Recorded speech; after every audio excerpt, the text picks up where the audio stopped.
So for today's first fact, it says most commonly their motive for serial killers is association with feelings of power. Unfortunately, there is no definitive answer to the question, why do serial killers kill?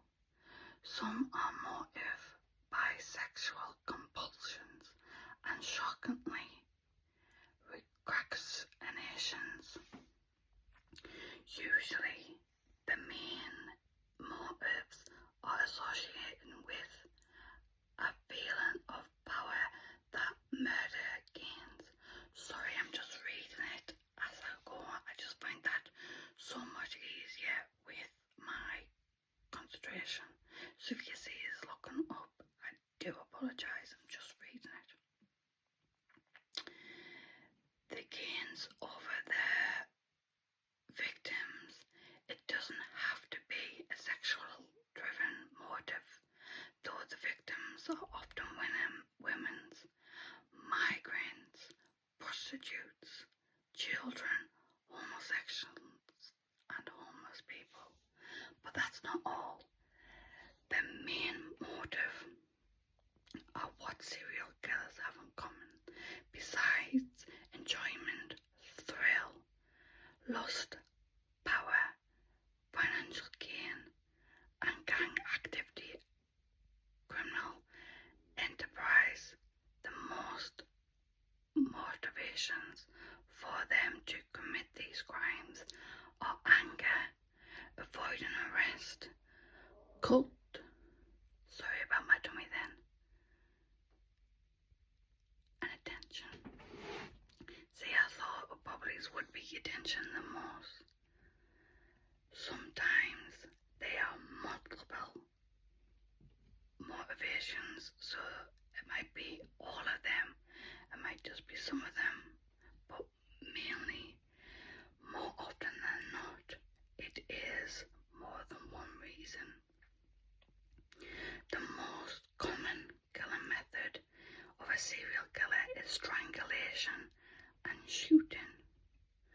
One of the crazy serial killer fact is that the killing method, in order to understand more about serial killers, this could be very valuable information, and there's a list, so I'm going to read off the list. Serial killers use a variety, sorry about that if you can hear the toilet flushing. My partner's obviously not realise I'm recording and flushed the toilet. Well, he had to, didn't he, really? That would be disgusting. Serial killers use variety of killing methods, including bombs, strangulations, shootings, poisons, strangulations and shootings. Shoot only, stabbing, strangulation and strangling, and bludgeoned. The US has the highest number of serial killers, as I said that in my other video, but the reasons why they think that is this is as of September the 4th, 2016. There had been as many as 3,204 of them. This number is truly terrifying. Other countries have large numbers of identified serial killers, but the US figures is considerably higher than any other in the same time frame. There had been 166 serial killers in England, South Africa and Canada, following with 100 plus serial killers elsewhere. That's not all though, as mentioned earlier, these numbers only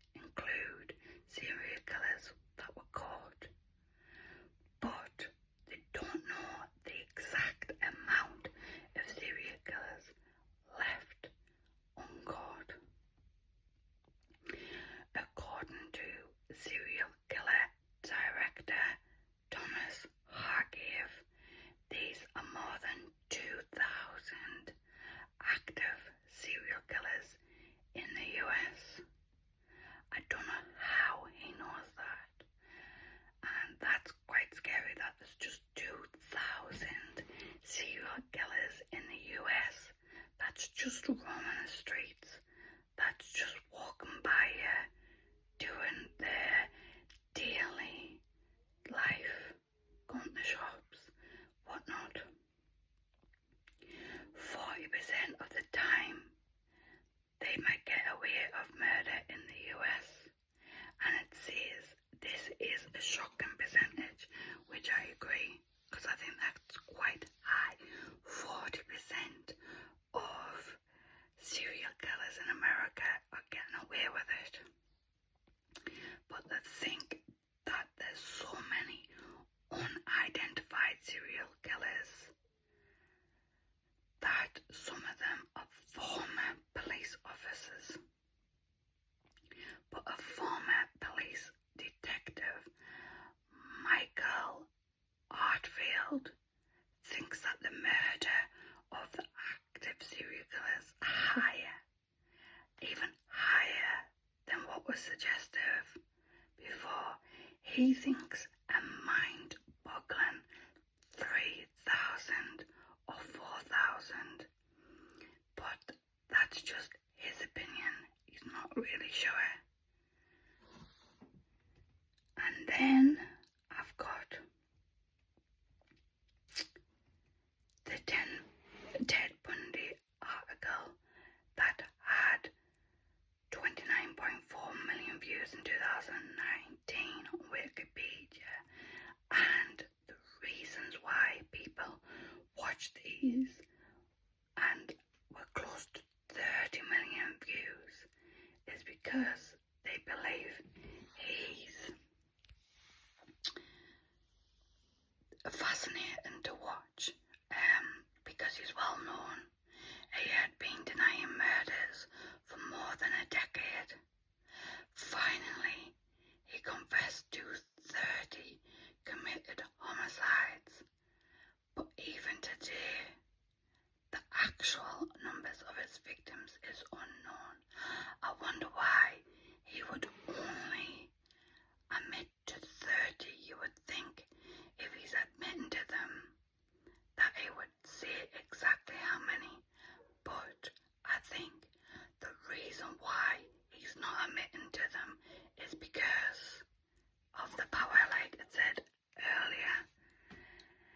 And when it said earlier, some people are attracted to serial killers, I can tell you I'm certainly not.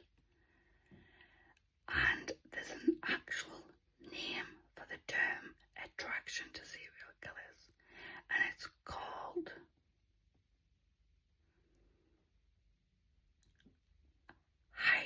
I can't pronounce it, I'll spell it out here. HYBRISDOPHILI.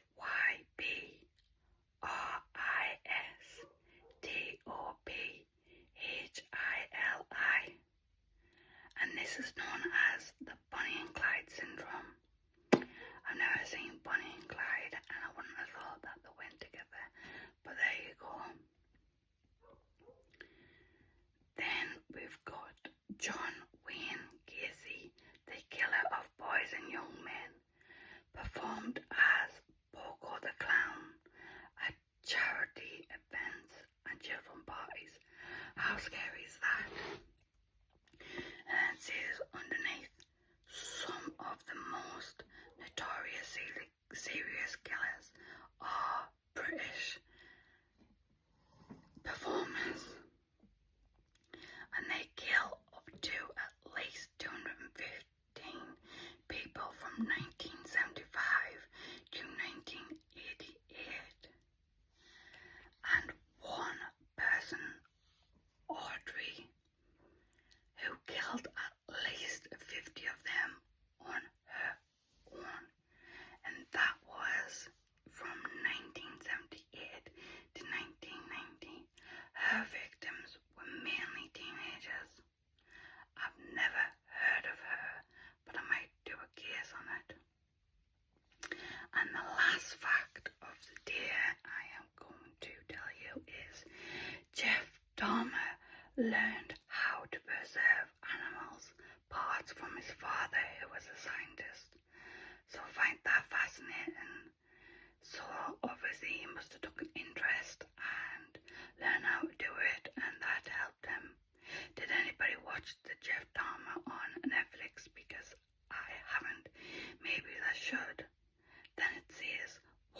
Jeff